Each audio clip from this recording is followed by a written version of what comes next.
Hi friends, happy Monday. Time for some more Monday Mariesons. I hope you had a wonderful 4th of July and you're enjoying just the fruits of summertime. Hopefully you're getting a little bit of rest and relaxation in there, enjoying the sunshine.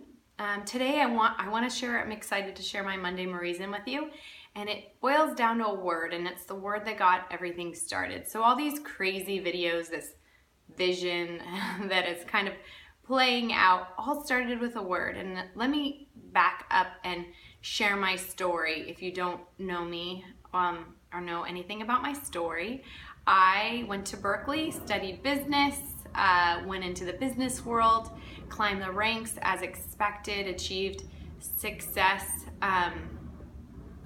you know, how it's kind of measured on paper in terms of, you know, financial rewards and titles. I did everything that was expected of me, but I was pretty dissatisfied and felt like with every jump in title and pay, I gave up a little bit more of my time, a little bit more of my soul.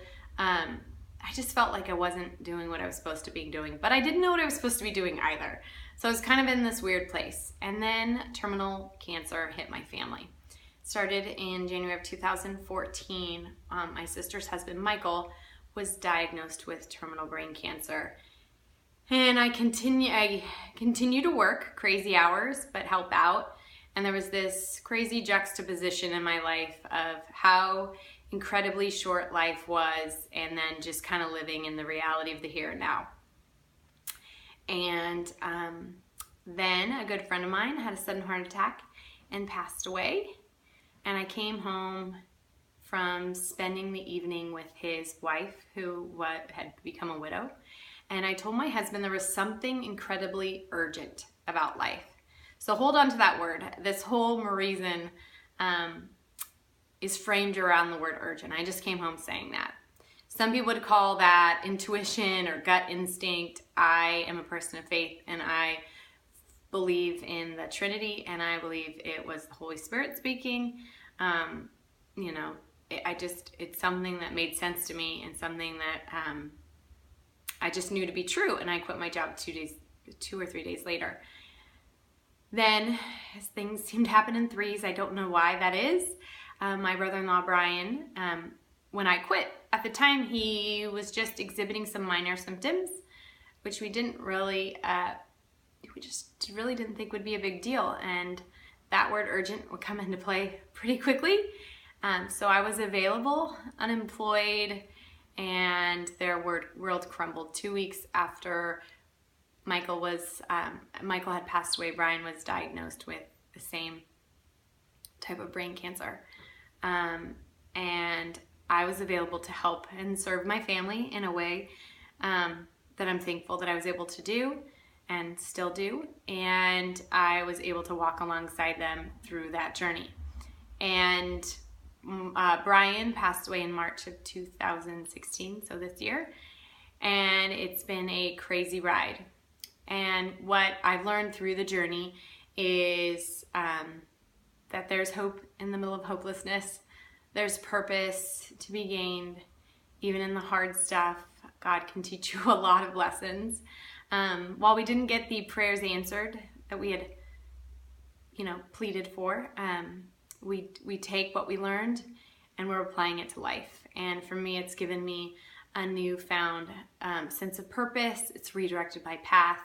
And while I have a lot less in the bank, not working a well-paying corporate job, I have this belief that God's given me a business in Rodan Fields to carry me through, and that will, I believe, far surpass what I left behind in so many ways.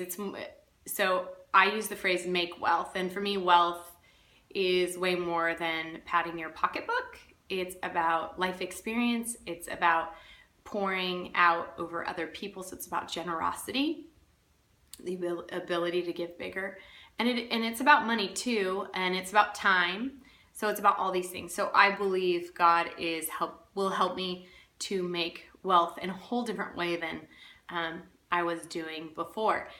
But the financial piece of the wealth and the time piece of the wealth isn't isn't just for my family. It's about helping other people and giving generously. And the material doesn't have as much weight as it used to. Oddly enough, when you see people leave earlier than you thought they would leave this earth, the material stuff doesn't really matter as much. It's more about the experiential and making the most of your time. So I'm utterly obsessed with that, and trying to use these videos and use sharing the little quotes with kind of this spill out of my heart as a way to inspire people to make the most of their time now.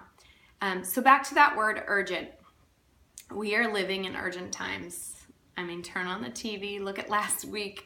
There's so much divisiveness, violence, pain.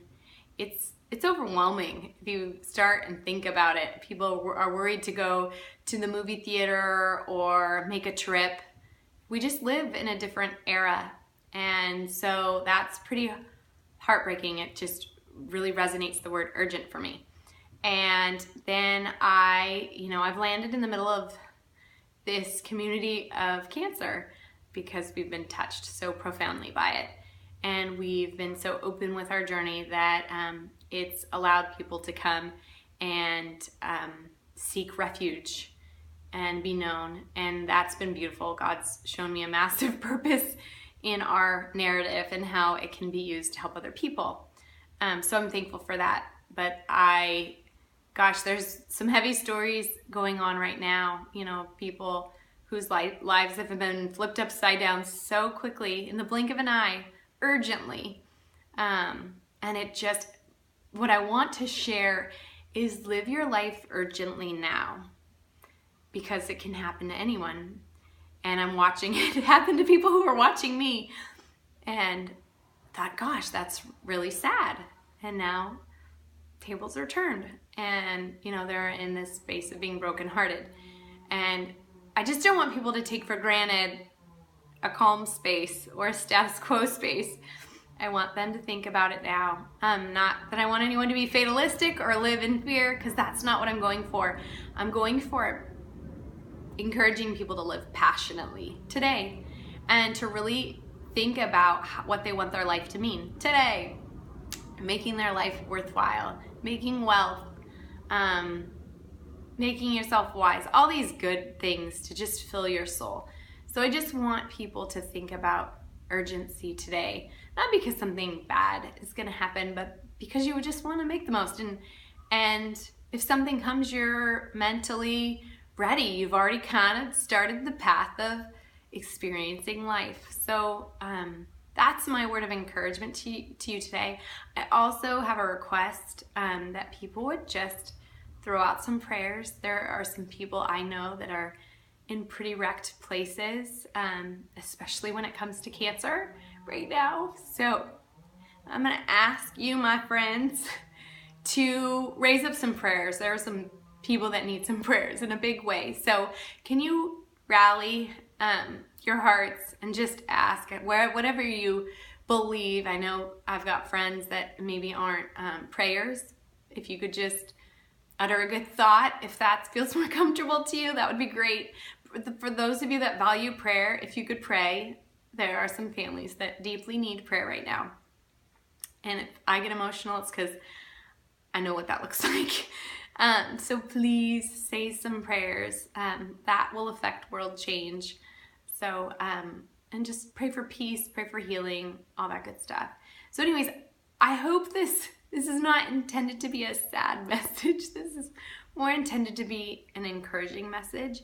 It's more to inspire world change. It's more to inspire soul-filling activities today. So please don't take this as a Debbie Downer message, but a good message. So I hope it does inspire you today to think about that word urgent and how you can apply it to your life, to live in a way that you will love, every day. No matter what comes your way, you're doing, things that fill your soul. So that's my message. I hope you have a great week, and I look forward to connecting with you again soon. Bye.